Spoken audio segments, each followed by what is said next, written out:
Okay. So everyone, please open your Bibles to Ruth chapter 4. Ruth chapter 4. So we have come to the end of our study of this wonderful book. At it is a wonderful book. Diba? Because not only is this a love story on a very human level between a man named Boaz and a woman named Ruth, pero as we shall see in a moment, this is also a love story that paints a very beautiful picture of the love that God has for each one of us, no? Ikaw at ako.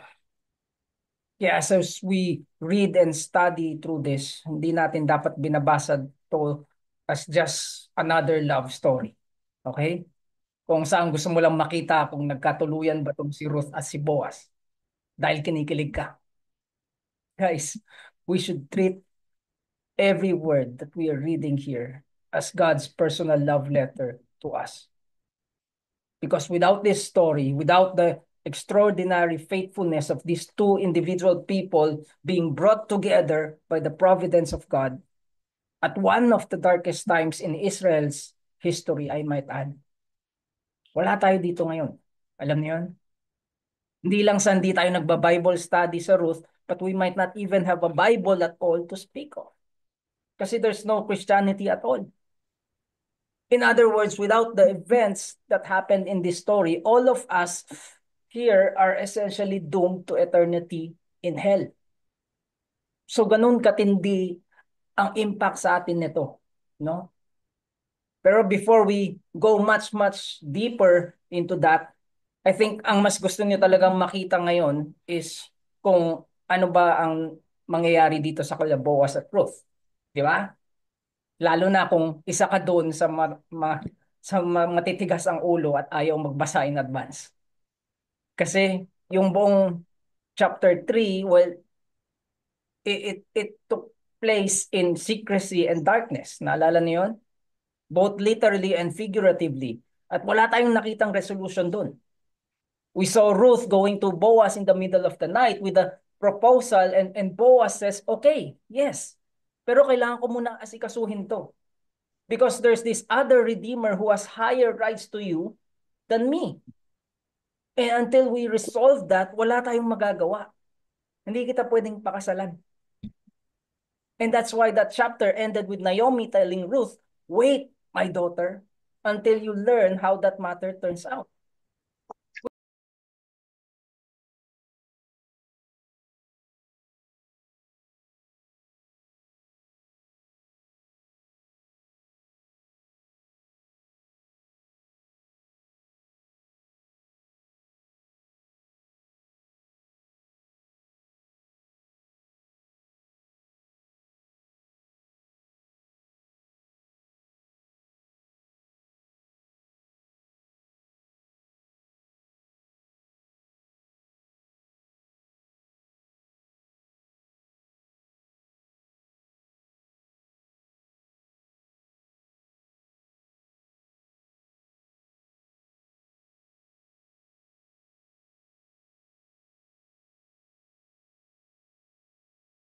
Saka naman sa mga masusunurin at nagbasa ka in advance, I'm sure medyo napansin nyo rin na as you read through this chapter, there's this set theme or this set of words that keeps resurfacing over and over again, di ba?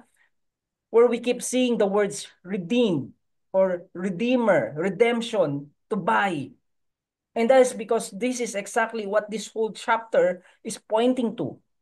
It's this whole reality and experience of being the one redeemed. Kasi as much as this is the true story, this is a true story historically about real people, and as much as it has great and practical implications for our lives as we walk with the Lord here on earth, what we are going to see most powerfully here are the obvious traces of the Redeemer of all redeemers and the redemption of all redemptions. Friends, we are going to see Jesus here. So, ready na ba kayo? Game na? Okay, let's start. Ruth chapter 4, verse 1. Now Boaz has gone up to the gate and sat down there. Ngayon, right off the bat, ano yung una nating makikita dito? Na tama nga si Naomi, di ba? That if Boaz says something, says that he will do something, he will do it. Kasi tingnan mo, pagbuklat pa lang natin dito sa chapter 4, he's already sitting here waiting. Now, we all know that the purpose of all of this is Boaz wants to marry Ruth, di ba? Kasi yun na nga, there's this closer relative who has a higher right to claim or to redeem not just her but whatever property that is attached to their family's name. Kaya kailangan niya muna talagang alamin kung anong plano nitong taong to, no? Kung tatanggapin ba niya yung responsibility na to o hindi. Kasi kapag hindi, well, doon pa lang siya pwedeng pumasok sa usapan. Now, a lot of us today would look at this situation and say, "Ay nako, Boaz, mag-isip-isip ka nga. Kung talagang mahal na mo siya at mahal ka niya, then lagyan mo na ng singsing yan. Ba't mo pa i-risk lahat yan by coming into this place? Eh, paano kung nag-oo yung tao? Di ba? Eh, di wala na. Pero, pero that wouldn't be the right thing. Tama? Because the first question we should always ask ourselves about everything, even at times when we cannot see clearly, is always the same question. What is the right thing to do? And this is what made Boaz such a man of integrity, no? Because he is so concerned about the laws of Israel, because he is so concerned about how to live in purity before God. Hindi niya makukuhang magdesisyon dito base lang sa mga nararamdaman niya na emosyon. At lalong-lalo na hindi na idadama itong babaeng binamahal niya by encouraging her to do the same thing. Kaya sabi na wala tayong choice dito. We are going to have to do the right thing here. And I'm looking at this and thinking about this, at sabi ko sa sarili ko, kung ganun lang sana mag-isip ang lahat ng mga tao ngayon. Di ba? Kung ganun lang sana kalaki ang respeto ng mga tao ngayon sa batas at utos ng Diyos, how many of these broken relationships that we see today can be saved? When you're not deciding upon the emotional whims of your heart, when you're always seeking to obey God's word faithfully. And with Boaz, it's not just that. Ha? Kasi bukod sa masunurin siya, tingnan niyo ulit yung nabasa lang natin. Napakabilis ng sumunod. There's no hesitation, there's no unnecessary delays. He knows na ayon sa batas, ito ang kailangan kong gawin dito sa sitwasyon na to. So yun na, nandito na siya kagad sa gate. Ngayon, bakit pala gate? Ano ba meron dito? Well, kasi nung time na to, ang pinaka-gate sa isang city is also the place where all the businesses and legal transactions are done. Okay? Para itong mga plaza natin ngayon, where there's this big open area at nandun yung palengke, nandun yung mga street food, nandun yung mga parang yung pinaka-korte nila where the elders would stay and settle disputes. And the people in the city would just come through and go through this place all day, every day to go about their everyday lives. No? Kaya kung meron kang gustong hanapin na tao, saan ka pa pupunta? Di ba? I could almost picture Boaz coming here very early in the morning to find an ideal spot to sit and wait. Now, bakit din wait?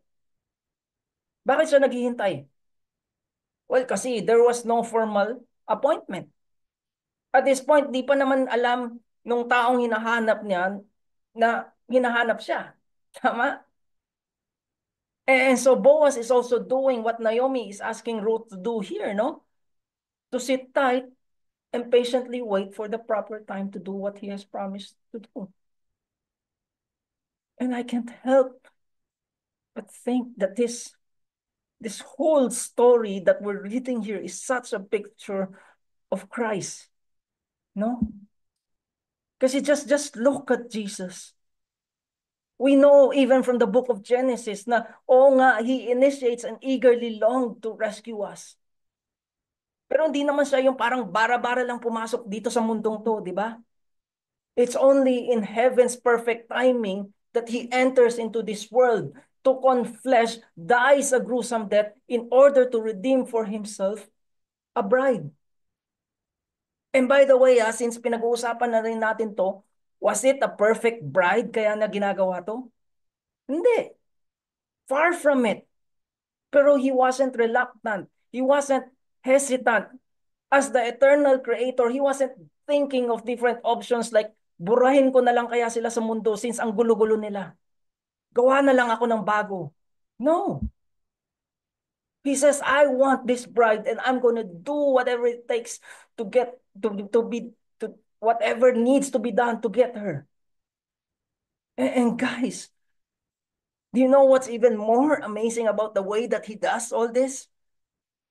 Ang hilig nating i-quote yung John 3:16 pagdating dito, di ba? About how Jesus enters into this world as an expression of his love for us. Pero what many of us don't realize is that the foundation of all of that is John 14:31, which says, "But I do as the Father has commanded me, so that the world may know that I love the Father." So yes, for God so loved the world that he gave his only begotten Son. Amen. Hallelujah. Praise the Lord, John. Pero Christ also entered into this world to show the world his love for the Father. And don't miss that. No? Don't miss that. Kasi Christ dying on the cross is not just an expression of the extent of his love towards you and me, but it was also an expression and an extent of his willingness to obey God. Ngayon, bakit ko pala sinasabi sa inyo to? Because as we look to the cross, as we realize what Jesus did for you and me, our heart's conviction should not stop with, uy, okay to, mahal pala niya ako. And believe me, so many people's Christianity stops with that. Pero ito kasi yung problema dyan. Is that Jesus didn't just say, believe in me. He said, follow me. Follow him in what? To willfully and joyfully submit and do what the Father has commanded us to do. So that the world may know how much we love the Father. Guys, ayaw mo ba yan sa buhay mo? Don't you want your life to be a testimony of God's love? Kasi kung ang sagot mo ay oo, then simple lang ang kailangan mong gawin. Do what Jesus and Boaz is doing here. Faithfully obey. Kasi tingnan nyo to, look how God works when you obey. Tandaan nyo, there was no appointment here. Oo nga, nandito si Boaz sa gate. Pero kapag inisip mo talaga, wala naman talagang kasiguraduhan na makikita na itong taong to. Pero look what comes next. And behold, o sa lengguwahe natin, tingnan nyo to. The Redeemer of whom Boaz had spoken came by. So out of all the days and out of all the hours during that day, yung tao na kailangan niyang makausap just shows up by the gate. And I want us all to be encouraged by this, no? Kasi there's so many Christians today who are so disappointed in their walk with the Lord simply because God is not as obvious as they would like him to be. Meron silang maririnig ng testimony sa harap, umiiyak-iyak pa, and then they say, I want that also. Bakit ako wala akong ganyang kwento? Gusto ko rin yung napapaiyak ko yung mga ibang tao. Alam niyo yun? Friends, please, do not limit God's work to his obvious work. Pwede ba? You see, the beauty of this story, the beauty of this book is that it's not like other books where you see the miraculous hand of God working. We don't see any visitation from an angel. We don't see any supernatural intervention. We don't even see God say a single word here. Everything about this book up to this point has been about people moving, people going to work every day, family issues, legal things. It's all normal. Actually, alam niyo paano mare-resolve tong storyang to? Spoiler alert ha, sorry na lang kung di ka talaga nagbasa in advance. Pero how this is all going to come together is simply through a legal decision. Through some bargaining. It's all very anticlimactic. It's all very plain. Pero that is exactly the point. Kasi plain and ordinary does not mean that God is less present. Amen? And He is not working or He is not working or orchestrating the events in this story or in your own story. In fact, that's how He works in His providence most of the time. Tama? Yung magugulat ka na lang when you look back and say, oh nga no, it's all God. Walang coincidence na nangyari dito. It's all Him. And that is exactly what is happening here. So be encouraged. Be encouraged na kahit wala kang kwentong nakakaiyak, God is still working in your life as powerfully as any story that you will see or hear today. Okay? And so yun na nga. We see here that Boaz shows up early and then somehow this guy who's the closest relative to Ruth also came by. At ito na, the moment of truth. So Boaz said, turn aside, friend. Sit down here. And he turned aside and sat down. And he took 10 men of the elders of the city, kasi kailangan niya ng mga witness, and said, sit down here. So they sat down. Then he said to the Redeemer, Naomi, who has come back from the country of Moab, is selling the parcel of land that belonged to our relative Elimelech. So I thought I would tell you of it and say, buy it in the presence of those sitting here and in the presence of the elders of my people. If you will redeem it, redeem it. But if you will not, tell me that I may know, for there is no one besides you to redeem it, and I come after you. And he said, I will redeem it. And we could almost feel Boaz's heart as he's hearing these words. Diba? Siguro under his breath, he's whispering to himself, sana wag, sana wag, sana wag. Tapos nung narinig niya na, I will redeem it. Oh no. Kasi we all know how bad Boaz wanted to marry Ruth. Diba?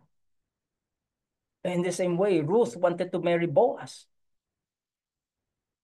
Pero tingnan nyo, his greater desire to obey God is really on display here.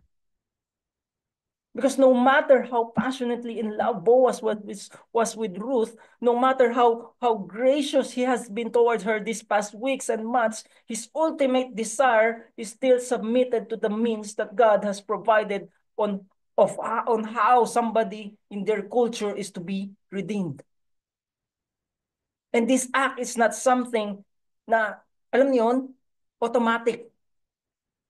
Because that act of redemption is bound by a requirement of the law. Meaning meron pang mga steps muna na kailangan masatisfy, kaya nga sila nandito sa parang korte nila. Now, in light of that, there's also one very important detail in this law na pinag-uusapan natin dito, no? At ano yun? Well, we know from the previous chapters that in order for you to redeem a widow in your family, you first had to be the closest relative. Tama? Alam na natin yun. But there's this other detail that's even more important than that. Ano? You first have to be willing. You first have to be willing. Alam niyo, there's so many people today who's asking kung bakit pa kailangan pumunta si Jesus dito para mamatay para sa atin. Bakit kailangan niya maging tao? Bakit kailangan niyang matutong maglakad at kumain tulad sa atin? Why did he have to submit to earthly parents? Why did he have to live a perfect life a life of perfect obedience, and at yung pinakamasakit sa lahat, why did he have to die the worst kind of death imaginable? Why? Why all these things? Kasi if he is God, can't he just snap his fingers and erase our sins? At yun na. Alam niyo kung bakit? Well, actually, it's the same answer as we see here. Because the act of redemption is bound by a law. So his desire to redeem us could not just be any random act like snapping of a finger. It has to go through the requirement of God's demands for us to be redeemed. At ano yung requirement na yan? Well, for starters, a willing and perfect sacrifice. That's why Jesus submitted to the standard of God's holiness. That's why he could not compromise God's commands just for the sake of saving us. Kasi just like Boaz, who himself cannot just come in here and say, gusto ko si Ruth. And just because I want her, kukunin ko na lang siya, bahala na kayo sa buhay niyo. With Jesus, it's the same. No? He came and paid a high price for you and I. Nag-shortcut ba siya dahil Diyos siya? Hindi.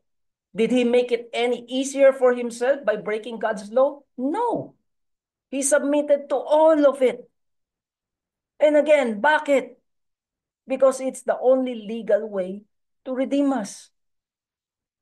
Now, there's this one other thing. Sabi natin kanina na ang requirement para maging isang redeemer ay ano ulit? Number 1, you have to be willing. At number 2, ano?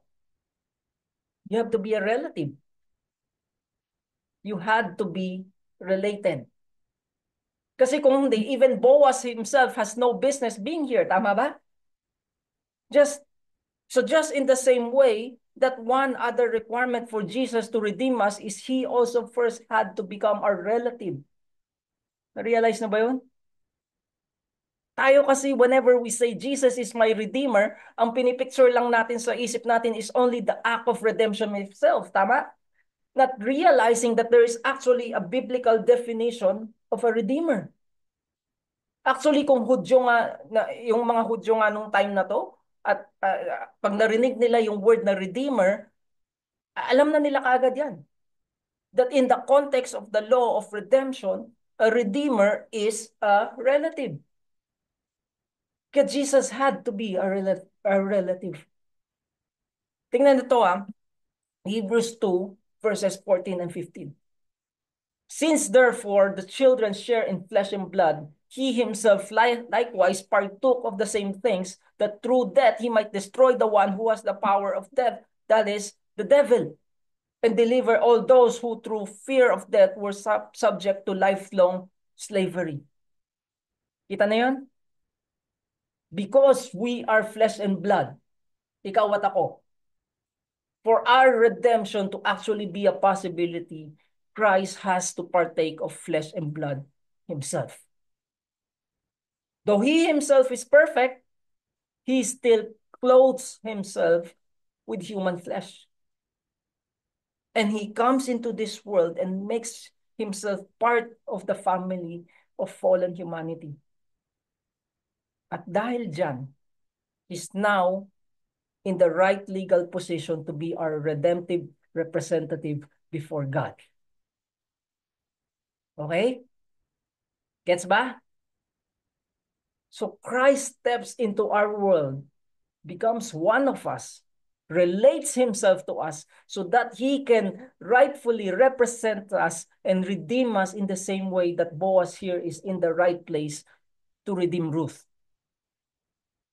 Well, almost in the right place kasi kailangan niya munang isettle tong isyong to dito sa lalaking to. Di ba? Kasi nag-oo siya. Ano ba yan? Ito na nga ba yung sinasabi ko? Nag-oo siya. But look how Boaz managed this. Verse 5.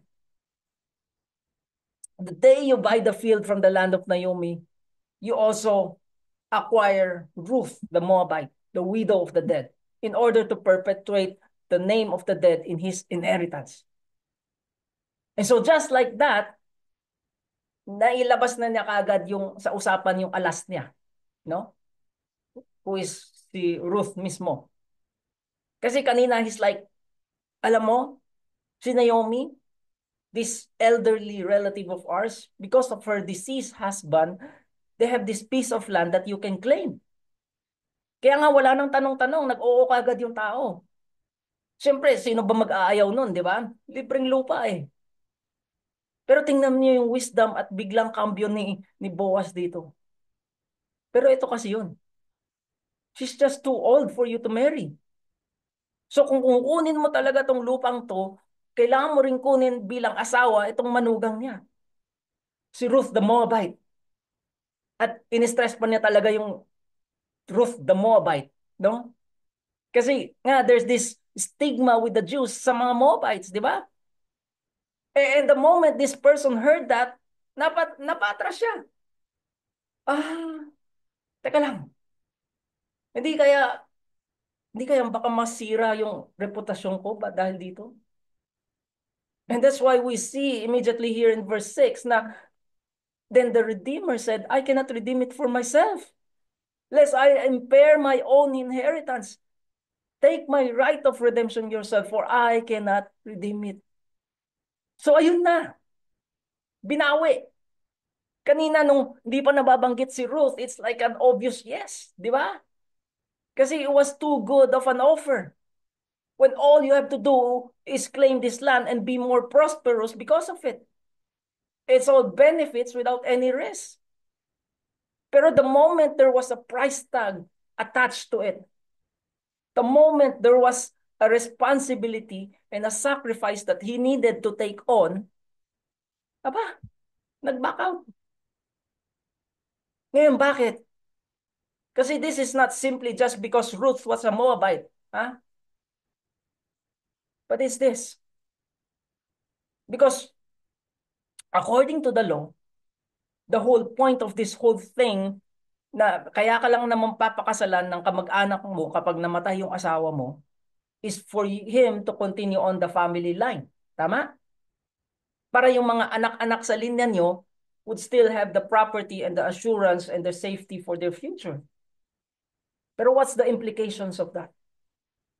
That this relative who will have the privilege or the duty to marry and supply children and redeem the land of the widow's family, he will have to do all of this purely for the benefit of the children that will be produced from this union. So in short, mapupunta lahat sa anak, doon sa mga anak nila, yung lupa. And now we know bakit biglang nag-ayaw tong taong to. Di ba? Kasi si Naomi, matanda na yan. Hindi na mga anak yan. Pero now that Ruth is in the picture, he's now thinking, okay, if I take the risk of marrying this Moabitess, if all that she owns is just going down to the children and not to me, and then, para saan pa? This does not benefit me at all. How does this bless me? And that is the point. Alam mo itong taong to? He's not even named here. Napansin niyo yun? And I think it's intentional. No? Kasi he paints a very ugly picture of many of the people in our churches today. Na ano? That obedience to God only seems attractive when we know the personal benefit that we get from it. Pero the moment we see the real price tag that comes with obeying, we back out. Alam niyo yun? Noong una, ang dali-dali lang natin tanggapin. Kasi we see the excitement of serving God, to be the city on the hill, to be the light in the otherwise dark place, to stand out and be the voice of our generation. Pero sa totoo lang, what we really mean by that is that we want to be celebrated and recognized. Tama ba? I want people to applaud me. I want people to cry kapag narinig nila yung mga kwento ko. I want them to hear these great insights that I have from the Bible para makita nila na ang tali-talino ko. Pero the moment persecution comes, the moment we feel the real cause of it, kasi there's people left and right laughing at you and calling you names because of this Jesus thing, Nandito si Jen. talihan mo. Okay, The moment your job or your career or your business comes into question because of your supposed convictions, then we, like this unnamed man, go, teka lang,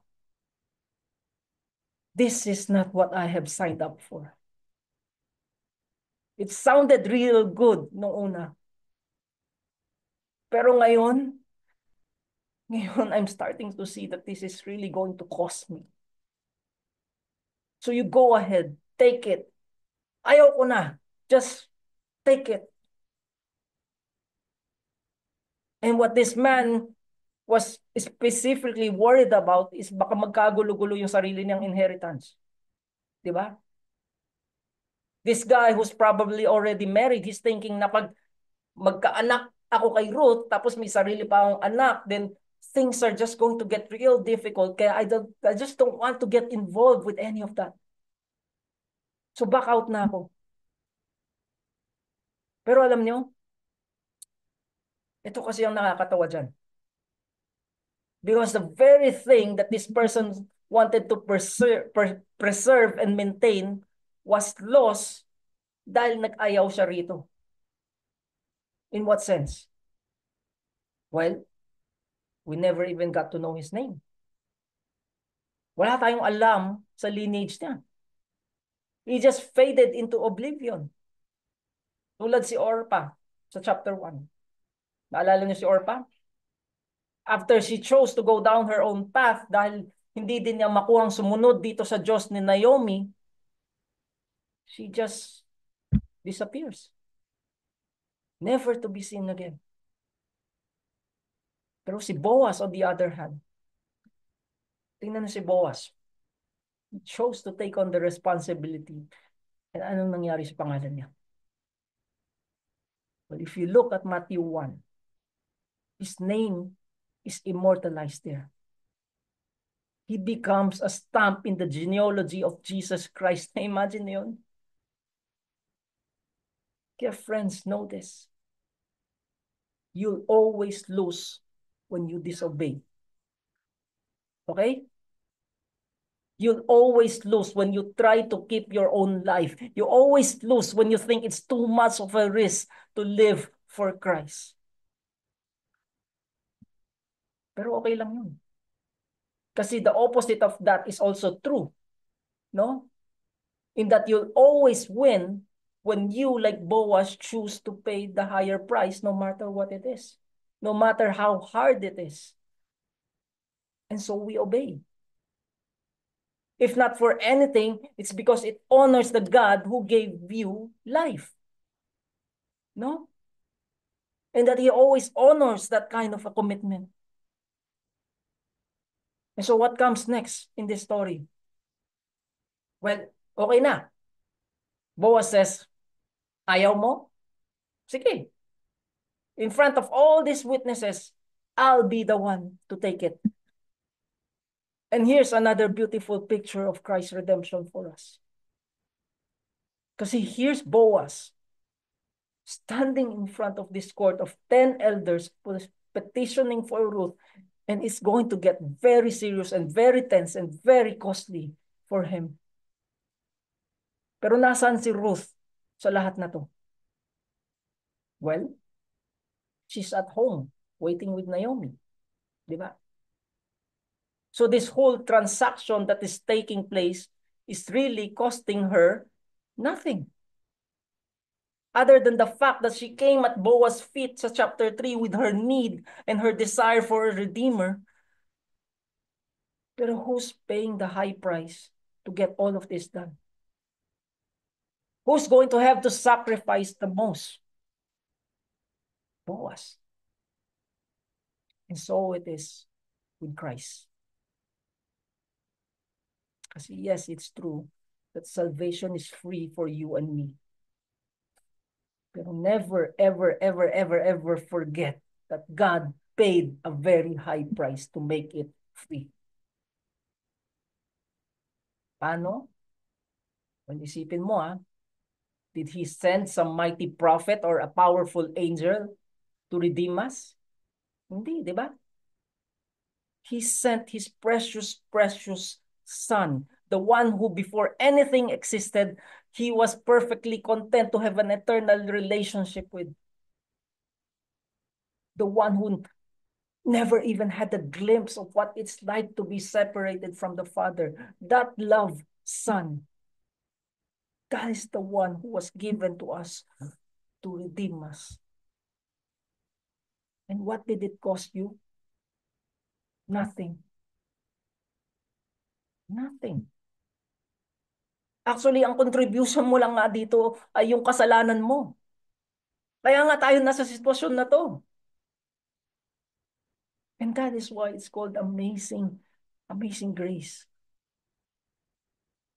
Now, some people will still say, pero parang hindi kasi talaga uubra sa akin to. Siguro sa inyo pwede yan, pero ako, kung alam nyo lang, ang dumi-dumi kaya ng buhay ko. Well, tandaan nyo, Ruth was a Moabite. Her whole lineage comes from a relationship of incest. They hate Israel. They worship false pagan gods. So who knows kung ano yung mga pinaggagawa niya while she was doing all that. Di ba? Pero Boaz doesn't care. It didn't matter because he wanted to redeem her regardless. And that is truly the heart of Christ for us. Kasi tingnan niyo ulit yung Matthew 1, because it's not just Boaz who's in the genealogy of Jesus, but also Ruth herself. And so if he is willing to attach himself to such a person, if he is willing to grow through sinful Ruth to enter into this world, then kahit ano pa ang nagawa mo in the past, surely he's also willing to receive you also into his spiritual family. Di ba? So ang tanong lang talaga dito is kung gusto mo. If you, like Ruth, would humble yourself enough to come at his feet and ask him to be your redeemer. Because the arm of the Lord is never too short to save. Amen?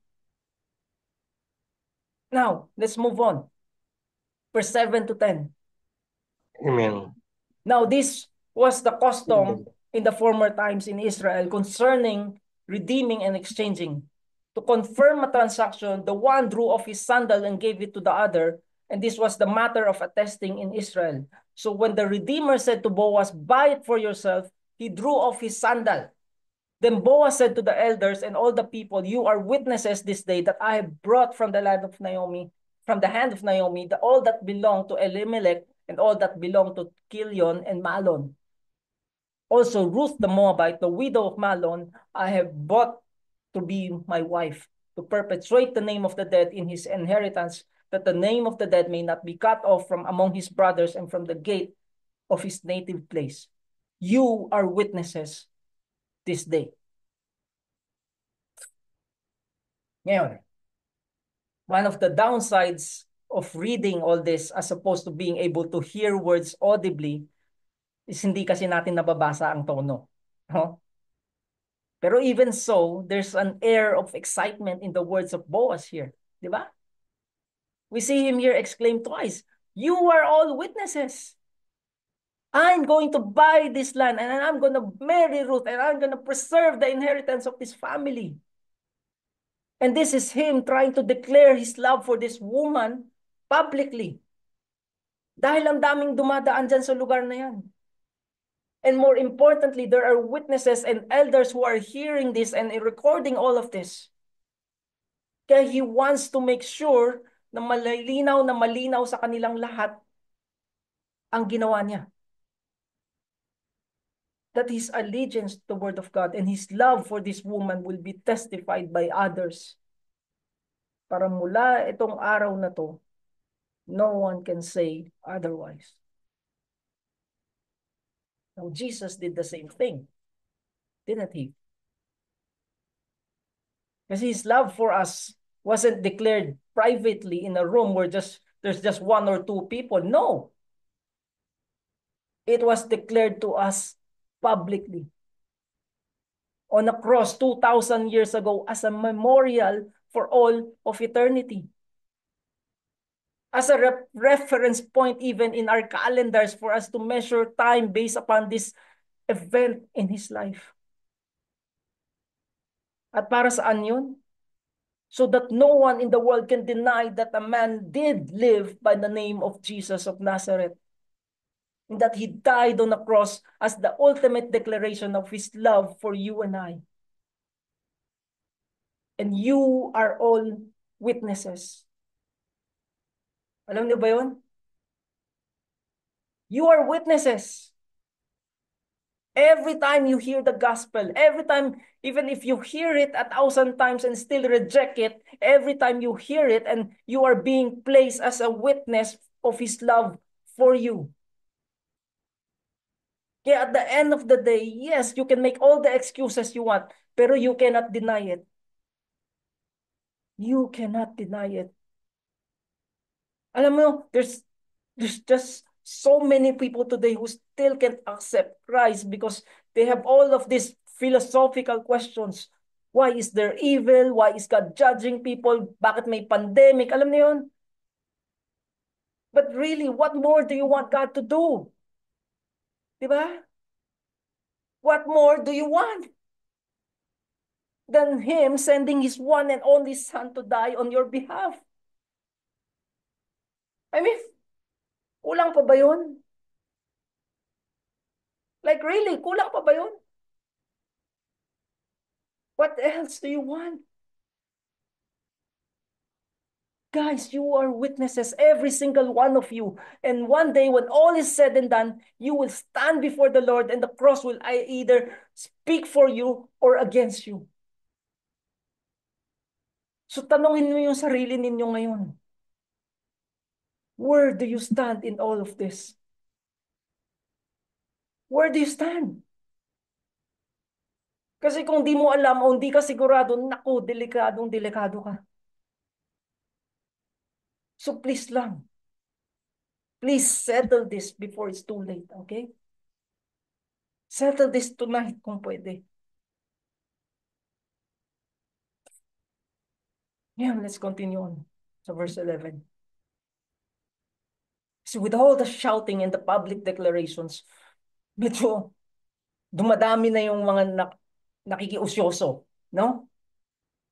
Then all the people who were at the gate and the elders said, "We are witnesses. May the Lord make the woman who is coming into your house like Rachel and Leah, who together built up the house of Israel. May you act worthily in Ephrathah and be renowned in Bethlehem. May your house be like the house of Perez, whom Tamar bore to Joab, because of the offspring that the Lord will give you by this young woman." Now it's looking like a real celebration. Diba? Alam niyo yung pag may nagpro-propose publicly, tapos nag-oo yung babae, tapos nagpapalakpakan yung mga nasa paligid. It's like that. Pero siguro it's like 100 times better, no? Kasi si Ruth at Boaz, hindi naman sila strangers dito sa community nila. These are two people who fear God and therefore has such a reputation amongst the people. Kaya nung nalaman nila lahat that these two are coming together in marriage, everyone just says, yes, praise the Lord. They're like, if this is God's doing, then let His will be advanced through it. And let Him be glorified because of it. At look at this specific prayer that they're offering to them. Sabi nila, let this woman be like Leah and Rachel, who together built up the nation of Israel. Let Ruth be named among these two women who are like the wives of Jacob. So basically, may God bless your offspring like how it all started in the beginning. At alam niyo ano yung mas grabe pa dito? Kasi they were praying for this blessing from a Jewish and therefore a human point of view. Di ba? Pero from heaven's vantage point, there's another blessing that God is going to add on to this. And by the way, this is all how we are all going to be blessed through this. No? Kasi yes, in their mind, they wanted the nation of Israel to be blessed through Ruth, and that's a good thing. In fact, that's a great thing. Pero in God's mind, through their offspring, God is not just going to build up the nation of Israel through them, but He is going to bless and build up the church of Jesus Christ. So out of all the nations and out of all the times in human history, God is going to build up His own bride from this specific wedding. I mean, it's such an amazing thing. Di ba?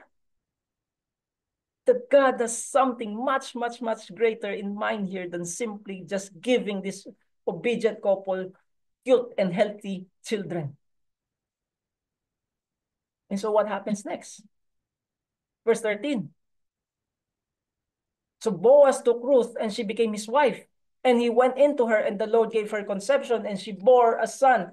Then the women said to Naomi, "Blessed be the Lord who has not left you this day without a redeemer, and may his name be renowned in Israel. He shall be to you a restorer of life and a nourisher of your old age.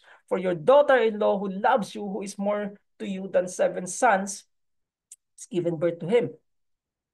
Ngayon, there's lots and lots of parallels and prophecies in here na hindi na talaga natin kayang i-cover pa ngayong gabi. No? Pero just look at how this baby is being described here. Sabi dito, he is going to be a redeemer himself. Bakit?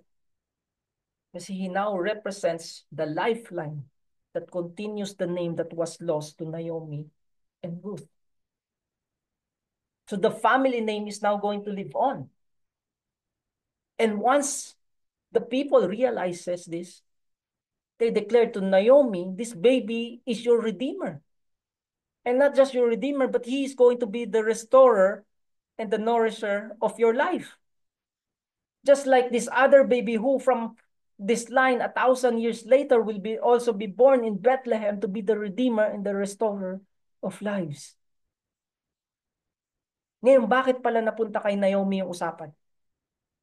I mean, it's Ruth who's giving birth to this child, di ba? Pero bakit si Naomi ang kinakausap nila dito? Well, it's simply because the people here are recognizing that even Naomi herself is being blessed by this. No? Kasi kay Ruth at Boaz, obvious na yun. Pero even si Naomi, sabi dito, even her life is going to be restored by this child that is to be born in Bethlehem. Which is so encouraging. Especially when you look back at how people were responding to her way back sa chapter 1. Naalala pa yun? When she first stepped back into Bethlehem, ano ang sabi ng mga tao sa kanya? And the women said, "Is this Naomi?" Hindi nga siya makilala dahil sa bigat ng mga pinagdadaanan niya. Tapos tingnan niyo pa kung paano siya sumagot. "Do not call me Naomi. Call me Mara. For the Almighty has dealt very bitterly with me. I went away full and the Lord has brought me back empty. Why call me Naomi when the Lord has testified me and the Almighty has brought calamity upon me?" I mean, this is how we were introduced to Naomi. Pero look at the difference now. Naomi, this child, he shall be to you the restorer of life and the nourisher of your old age. Friends, God changes stories. Amen? He changes seasons. One night you're weeping, the next day you're rejoicing. For a season in your life, you're in total darkness. Then all of a sudden, it seems like all of heaven opens up to you. Pero before we all say amen doon, what's also interesting for us to see here is as much as God is the one orchestrating all of these changes in this woman's life, hindi ibig sabihin na wala ng responsibility sa Naomi. Okay? Kasi Naomi had a role to play in this. How? Well, for one, the only reason we are talking about all of this right now is because Naomi chose to return to the Lord in the first place. Diba? She was in Moab, even though she was supposed to be there. She and her husband left. They cannot trust God, and so they disobeyed God. At anong nangyari? Her life was shattered. She hits rock bottom. And what do you do when you hit rock bottom? Well, I hope you don't stay there. Kasi tingnan nyo, Naomi packed her bags and says, I'm going back to where I belong. And as she heads back home, what we are also now realizing is this is not just a physical relocation, no? But it's a spiritual one. Kasi this is Naomi setting herself back into the will of God after being outside of it for so many years. Kaya nung nakita natin sa dulo ng chapter 1, she's like, whatever it is, I will obey. Even with all the uncertainties, even with the possibility of being embarrassed. Kasi people might say, ano yan? Abandon mo kami nung kahirapan tapos ngayon babalik ka rito? Even with that, uuwi pa rin ako. Because at this point, Naomi doesn't care about any of that. All she knew was, I've done it my way for so long. Pero now it's time to do it God's way. And so she heads back home, not knowing what chapter 4 was going to bring. She simply just goes back and obeys God again. Yeah, for you who are listening to this right now, it doesn't matter how long it's been. You do the same. Okay? You do the same. Alam niyo, some people are so foolish in their reasoning. Nangangatwiran pa. They've been outside of the will of God for so long and they're like, ay, nakasanayan ko na kasi to. So okay lang na nakatali ako rito. Pero dito na lang talaga ako. Or it's just too late for me to change. Friends, as long as you have breath, it's never too late to make your way back to the will of God. Okay? Amen. So hindi yan excuse. It's just that some people will listen and respond and some will not. And I hope with all of my heart na hindi ka kasali dyan sa pangalawang grupo. No? Now, ito pa pala, kasi it wasn't just Naomi's obedience that led us to this point. Because as we see her heading back, almost immediately we see her being blessed by another's decision. Kanino? Kay Ruth. Di ba? Kay Ruth. Si Ruth who tells Naomi, okay, I'm also going to obey God by going with you.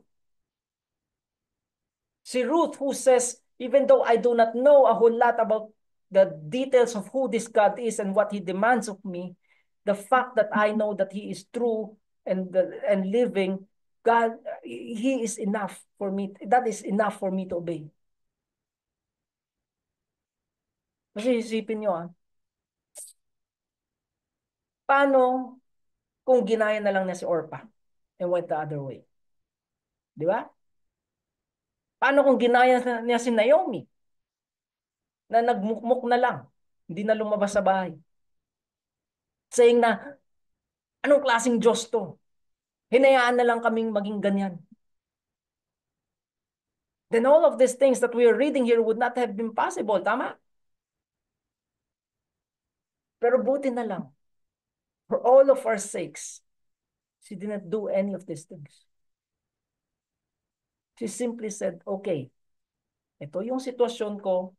I'm poor. I'm a foreigner. I don't really understand why they do all these things that they do in this culture. Pero ang alam ko lang is ayon sa batas ng Diyos, for someone who like me who cannot provide for myself, I have to go to the fields and glean. And that's what she did. No? She obeys God, and from that place, she meets Boaz. Boaz marries her, and they now have a son. And now Naomi is blessed by this act of obedience Not only that, but Israel will also be blessed by King David, and the world today, including you and I, will be blessed through Jesus Christ. And again, through what? Through one simple decision to go to the field and to glean from it. My friends, do not ever underestimate how your zeal and your obedience and your consistency for Christ will not only bless you, but bless those around you. No? Tayo kasi we're so selfish to think that it's always about us. Di ba? Kung nagkasala tayo, ay okay lang yan. Ako lang naman ang masasaktan dito. No, hindi totoo yun. Your disobedience does not just affect you, it affects those around you. And just in the same way, your obedience will not also just bless you, but it will bless those that will come into contact with you. Kaya we see Naomi here benefiting as she's gleaning from Ruth's faithfulness, so to speak. And so what happens? Verse 16 to 22. Now we're given a genealogy.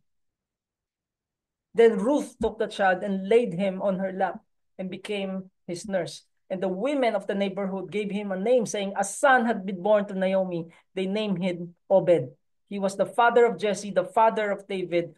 Now there are generations of Perez. These are the generations of Perez.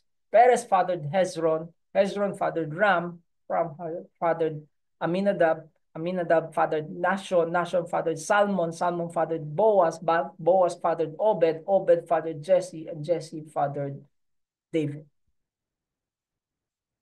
And this is what it's all about. No? You see this story that we have been reading here these past weeks and months. It's really so much more than what God can do for an individual who needed a husband. No? So much more than providing someone with a son para lang hindi mamatay yung pangalan nila.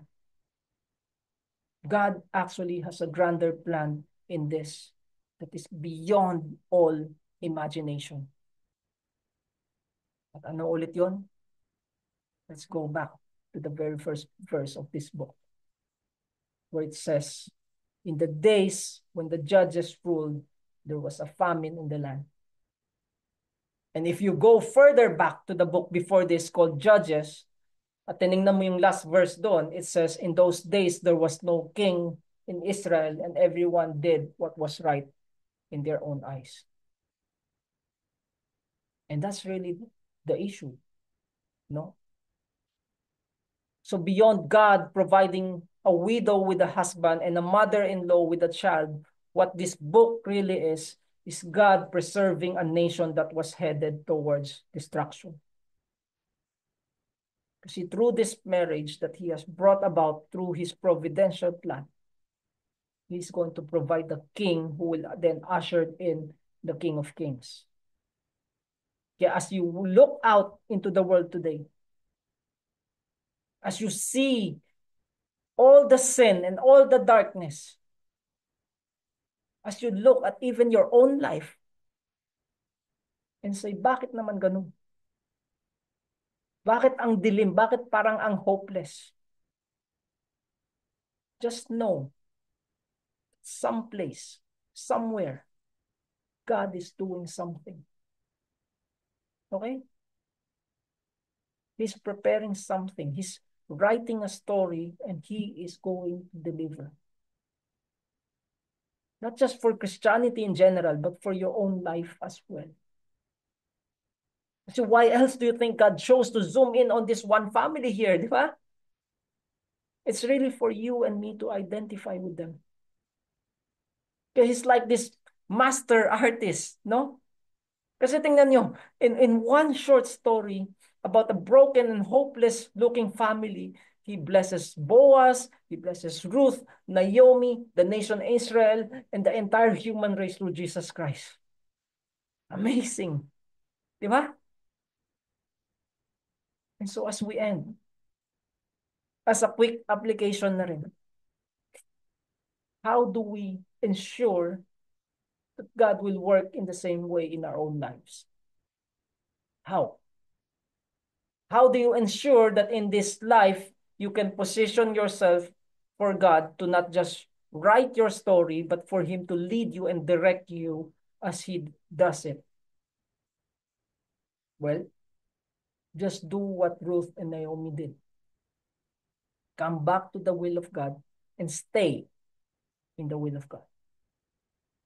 No matter what it looks like, no matter how uncertain, no matter how risky it all seems, no matter what kind of fears and anxieties you have, no matter what kind of attacks, no matter what kind of tests and trials you're experiencing, just obey and stay. Now, madali sabihin, di ba? Pero in actuality, napakahirap siyang gawin. Yung sa sunod na tanong ko sa inyo, are you totally convinced with all of these things that we are talking about tonight?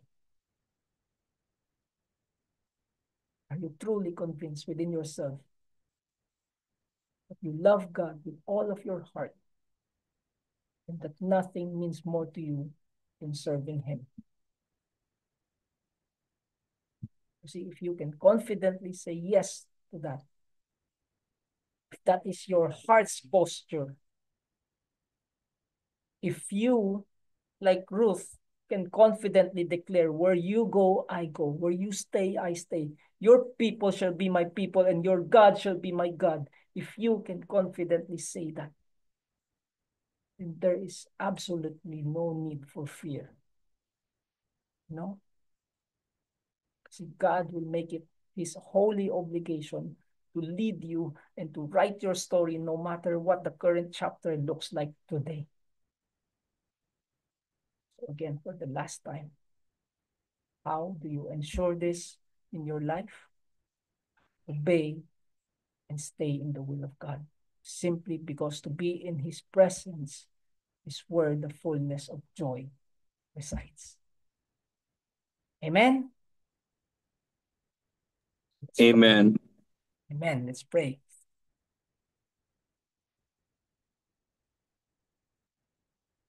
Our gracious God and Heavenly Father, we come to you tonight in humility and gratitude. We are humbled by the great gift of not only saving us and redeeming us, but that you use other gifts like the gift of marriage and the gift of childbearing as a reminder to us of this great grace of redemption that you're offering and the hope that we have for our future.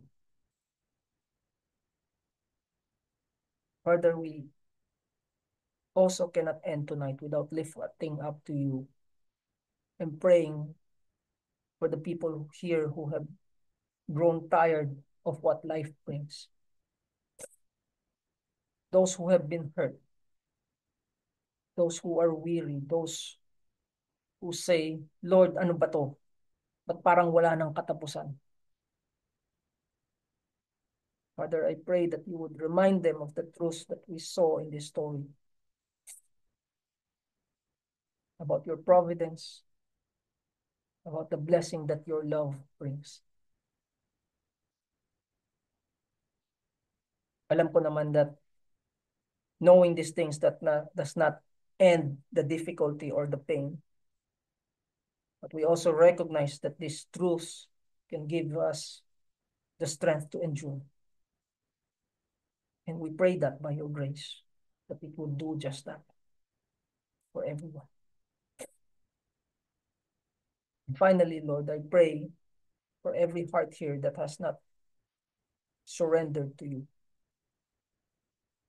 May each one do what was beautifully modeled to us here in this story.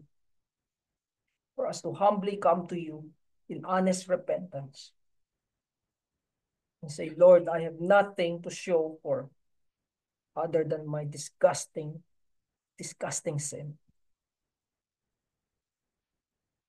Alam ko, I have no business asking you this, but would you, by your grace, forgive me and accept me? Be my Lord, be my Savior, be my Redeemer. I pray that to be the heart posture of every single person here tonight. Not only for their own sake, but for your glory, Lord. And it is in the name of that great bridegroom, our Lord Jesus Christ, that we pray and ask all of these things. Amen. Amen. Amen. See